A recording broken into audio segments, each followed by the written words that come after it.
Hi everyone, it's me, Angel again. Welcome back to my YouTube channel. For today's video ay pag-uusapan natin kung paano nga ba tayo mag-renew ng ating motorcycle vehicle registration. At kung magkano nga ba ang magagastos natin dito.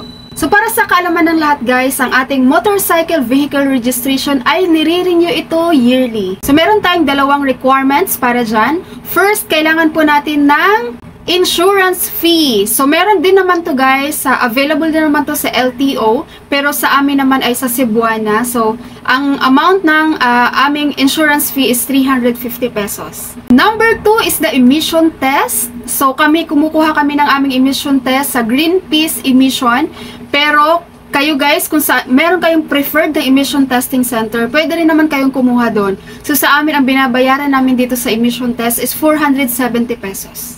Once na na-provide nyo na yung dalawang requirements, pwede na po kayo pumunta sa LTO.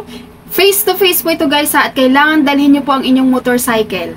Okay, so step 1, dalhin nyo po ang inyong requirements and ang inyong recent OR and CR. Ipa-verify nyo po ito guys sa guard on duty. Step 2 naman, inspection of motorcycle. So dito guys, kailangan na po nyong i-start ang inyong motorcycle dahil meron pong inspector na mag-check po ng inyong motorcycle kung wala pong problema.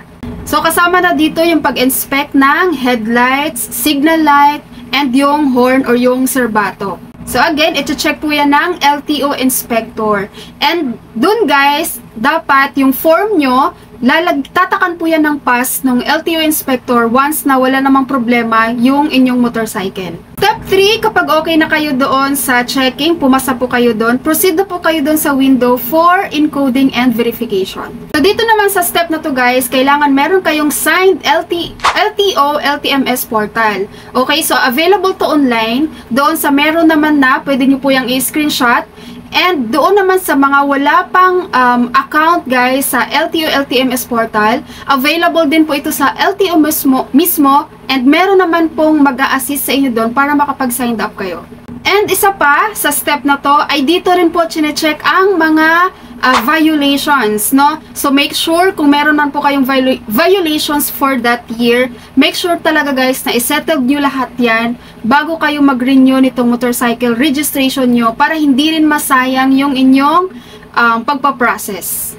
Once okay ka na dyan sa step 3, proceed ka na po sa step 4 sa cashier for the official receipt or OR.